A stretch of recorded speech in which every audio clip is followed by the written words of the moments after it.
Hello friends, welcome to my channel. I hope all of you very well और आपकी पढ़ाई अच्छी चल रही होगी। तो आपके एग्ज़ाम आने वाले हैं, जैसा कि 6 सेमेस्टर के सभी के एग्ज़ाम होने वाले हैं। बीटेक 6th सेमेस्टर, तो उसी का एक सब्जेक्ट है ये इन्वायरमेंटल इंजीनियरिंग, जिसका यूनिट फर्स्ट है इसमें। तो इसमें देखेंगे हम कुछ इम्पोर्टेंट क्वेश्चन जो कि एग्ज़ाम में आ सकते हैं आपके। तो सबसे पहला देखिए, पार्ट फर्स्ट है इसका, यूनिट फर्स्ट का।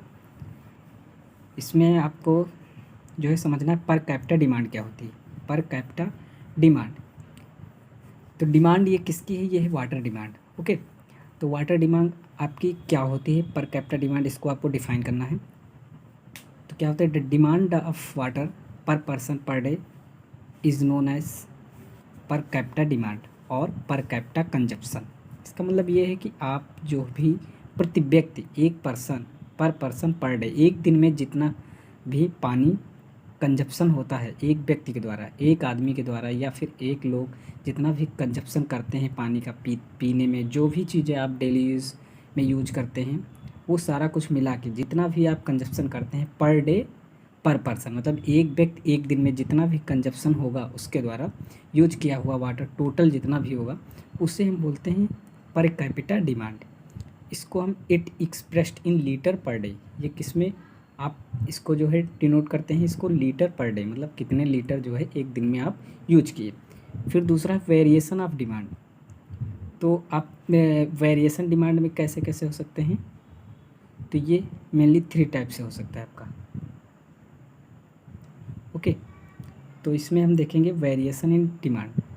तो फर्स्ट है सीजनल वेरिएशन, हो सकता है आपका डेली वेरिएशन हो सकता है, या फिर आवरली वेरिएशन। सीजनल मतलब मौसम के अनुसार, daily day to day, hourly मतलब पर घंटे, मतलब प्रति आवर आपका क्या क्या चेंजेज हो रहे, कैसे वेरिएशन हो रहा है, उसके बारे में हम देखेंगे। ओके, इसके बाद देखते हैं लॉन्ग आंसर टाइप कुछ क्वेश्चन जो हैं वो देख लेते हैं यहाँ से। यहाँ पे दोस्तों देखिए, इसमें आपसे पूछा जा रहा है right A short note on fresh water. Fresh water के बारे में आपको कुछ पॉइंट्स लिख देना है। ओके, तो फ्रेश वाटर आप सब लिख सकते हैं। ओके, कुछ ना कुछ तो जानते ही हैं फ्रेश वाटर क्या होता है। फ्रेश वाटर मेनली होता क्या है? जो नेचुरली अकरिंग वाटर होता है, नेचर द्वारा हमें मिले, उसे फ्रेश वाटर हम कह सकते हैं। एक्सेप्ट सी वाटर, सी वाटर मतलब कि जैसे आपका समुद्री पानी, जो समुद्र का पानी होगा। ओके, और ब्रैकिश वाटर जो भी आपका नमकीन पानी हो गया या खारा पानी बोल सकते हैं, वो होगा। तो इसको छोड़ के जितना भी नेचर से आपको प्राप्त होता है वो होगा फ्रेश वाटर। और फ्रेश वाटर क्या हो सकता है? Fresh water in ice sheets, ice seeds देख सकते हैं यहाँ पे। तो आपका फ्रेश वाटर जो है बहुत से फॉर्म में आपको मिल सकता है, जैसे कि हम कह सकते हैं includes water in ice sheets, ice caps, glaciers, icebergs, ponds, lakes, rivers, streams. Okay, underground water, even underground water भी हम बोल सकते हैं, जिसे बोल सकते हैं ग्राउंड वाटर। ओके, तो इन दिस मतलब इन फॉर्म्स में आपको मिल सकता है फ्रेश वाटर। ओके, समझ रहे होंगे आप। फिर थर्ड है आपका fresh water is generally characterize by having a low concentration of dissolve salts and other total dissolve salt. मतलब फ्रेश वाटर फ्रेश होना चाहिए, मतलब कि उसमें कोई भी डिजॉल्व सॉल्ट्स नहीं होना चाहिए, या फिर टोटल डिजॉल्व सॉलिड्स नहीं होते हैं। टोटल डिजॉल्व सॉलिड मतलब उसमें जो बहुत सारे डिजॉल्व सॉलिड्स घुल मिल जाते हैं, घुलनशील जो भी उसमें पार्टिकल्स होंगे वो नहीं होना चाहिए, और किसी प्रकार का सॉल्ट्स नहीं होना चाहिए। ये सारी चीज़ों से मुक्त होना चाहिए, उससे हम फ्रेश वाटर बोल सकते हैं। और फ्रेश वाटर के बारे में point, not the same as portable water, drinking water. जो फ्रेश वाटर होता है वो पोर्टेबल वाटर के सेम नहीं, मतलब पोर्टेबल वाटर को हम फ्रेश वाटर नहीं बोल सकते हैं, या फिर ड्रिंकिंग वाटर नहीं बोल सकते हैं। ऐसा कोई मतलब ज़रूरी नहीं कि आप जो भी ड्रिंकिंग वाटर है वो फ्रेश वाटर हो। फिर है much of the earth fresh water on the surface and ground water. जो भी मतलब ज़्यादातर जो फ्रेश वाटर है आपका वो सरफेस पे मिल सकता है, या फिर ग्राउंड वाटर के फॉर्म में मिल सकता है। Unsuitable for drinking without some treatment, जो भी ये वाटर मिलता है इसको हम बिना ट्रीटमेंट के मतलब ड्रिंकिंग नहीं कर सकते, मतलब पीने के यूज़ में नहीं यूज़ कर सकते हैं। तो आप ये सारे पॉइंट हैं, कुछ पॉइंट और दिए गए हैं, इसके बारे में आप आराम से लिख सकते हैं फ्रेश वाटर क्या होता है। ओके, आगे चलते हैं, नेक्स्ट क्वेश्चन देखते हैं। फिर देखिए आपका क्वेश्चन है what are the various purposes for which water is required. मतलब वाटर किस लिए हमें ज़रूरी होता है, किस किस यूज़ में हम ला सकते हैं उसको, क्यों हमें रिक्वायर्ड है, वाटर की आवश्यकता क्यों है। ओके, और दूसरे फॉर्म में क्वेश्चन आ सकता है आपके, दूसरे रूप में पूछ सकता है आपसे, what do you mean by water demand, what are various types of water demand. मतलब आप वाटर डिमांड से क्या समझते हैं उसके बारे में लिखना है, और जो भी वाटर डिमांड के टाइप्स हैं उनके बारे में आपको बताना है। तो सबसे पहले वाटर डिमांड होती क्या है। Water demand, it is equivalent to water use which is volume rate of flow that applied some beneficial purposes. मतलब कि जितना भी वाटर आप वॉल्यूम ऑफ, जिस रेट से वाटर का वॉल्यूम के फॉर्म में आप वाटर लेते हैं, उसके बाद जितना भी वॉल्यूम वाटर का आप यूज करते हैं किसी बेनिफिशियल पर्पजेज़ के लिए, मतलब लाभदायक किसी अच्छे काम के, मतलब काम में यूज जिससे आपको फ़ायदा हो, ओके, उसमें यूज करते हैं, उसी को हम वाटर डिमांड बोलते हैं। इक्विवेलेंट टू वाटर यूज, ये वाटर डिमांड कह सकते हैं। इट इज़ इक्विवेलेंट मतलब उसके बराबर होगा, जैसे कि वॉल्यूम रेट ऑफ फ्लो, मतलब जितने वॉल्यूम रेट ऑफ फ्लो से आप यूज करते हैं किसी भी वाटर को, किसी मतलब अच्छे काम के लिए या बेनिफिशियल पर्पजेज़ के लिए, जिससे आप उससे प्रॉफिट ले सकें, ओके, उसको हम वाटर डिमांड बोलते हैं। ऐसे आप लिख सकते हैं इसको। फिर आगे देखते हैं।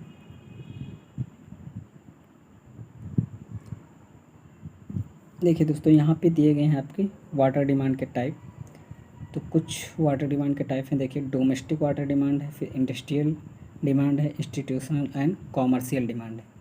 तो डोमेस्टिक वाटर डिमांड क्या होती है, the quantity of water required for houses for drinking, मतलब पीने के यूज़ में जो भी हम यूज़ करते हैं घरों में, उसे डोमेस्टिक वाटर डिमांड बोल सकते हैं। फिर एज़ पर IS 1172/1963 में आपका जो ये IS कोड है वाटर डिमांड का, under normal condition the domestic consumption of water in India is about, लगभग 135 लीटर पर डे पर कैपिटल लिया जाता है। ये याद रखिएगा, बहुत ज़्यादा पूछा जाता है, MCQ में भी क्वेश्चन आता है कि जो डोमेस्टिक कंजप्शन ऑफ वाटर होता है इंडिया में वो कितना लिया जाता है। तो 135 लीटर एक व्यक्ति जो है एक दिन में यूज करता है नॉर्मली, खाने पीने में, नहाने में, धोने में, फ्लशिंग वगैरह सब मिला के। But in developed country in this figure में भी 350 लीटर पर डे कैपिटल, मतलब जो डेवलप्ड क्या कहते हैं कंट्रीज हैं, जो विकासशील देश हैं, वहाँ पे ये कुछ बढ़ जाता है, क्योंकि उनकी जो है उनके स्टेटस में चेंज होता है, वो अपने हिसाब से थोड़ा ज़्यादा यूज करते हैं बढ़ा के, और बहुत सारी उनकी आवश्यकताएं बढ़ जाती हैं, इस वजह से वहाँ पे कुछ ज़्यादा लिया जाता है, जैसे 350 litre per day per capita लिया जाता है डोमेस्टिक वाटर डिमांड। फिर है इंडस्ट्रियल डिमांड। क्या होती है इंडस्ट्रियल डिमांड, नाम से समझ रहे हैं कि जो इंडस्ट्री में यूज़ हो वाटर, उसे इंडस्ट्रियल डिमांड बोलेंगे। Water demand in industry mainly depends on the type of industry, मतलब किस टाइप की इंडस्ट्री जो है आपके सिटी में है उस पर डिपेंड करेगा कि डिमांड कितनी होनी चाहिए। फिर quantity of water demand for industrial purpose around 20 to 25% of the total demand of city, मतलब quantity of water demand industrial purpose के लिए हम ले सकते हैं, जितना भी आप सिटी में टोटल डिमांड है उसका 20 से 25% इंडस्ट्री पे हम दे सकते हैं, ओके, नॉर्मली ये बोल सकते हैं। फिर अगला है institutional and commercial demand. As per code आप बोल सकते हैं, एज़ पर कोड देख सकते हैं। Institutional and commercial demand, water supply requirement for public buildings other than residential are follows. तो आप यहाँ पे देख सकते हैं टाइप ऑफ बिल्डिंग पे डिपेंड करता है। तो टाइप ऑफ बिल्डिंग दिया गया है इधर, और इधर कंजप्शन पर डे दिया गया है। तो ये डाटा आप देख सकते हैं यहाँ से। फैक्ट्रीज़ के लिए दिया गया है 45 वेयर बाथरूम आर रिक्वायर्ड, जिसमें आपके बाथरूम रिक्वायर्ड हो वहाँ पे 45। फिर हॉस्पिटल पर bed, number of beds exceeding 100, मतलब 100 से ज़्यादा ना हो, जहाँ पे 100 से ज़्यादा हो, नंबर ऑफ बेड एक्सीडिंग 100, 100 से ज़्यादा बेड हो 450 लीटर पर डे लेंगे। फिर हॉस्टल्स में 135, ऑफिस में 45, होटल में 180, सिनेमा कॉन्सर्ट हॉल्स थिएटर्स पर सीट 15 लीटर, मतलब एक सीट के हिसाब से जितने भी थिएटर्स में सीट होंगी सिनेमा हॉल में, उस हिसाब से हम वहाँ पे लेंगे।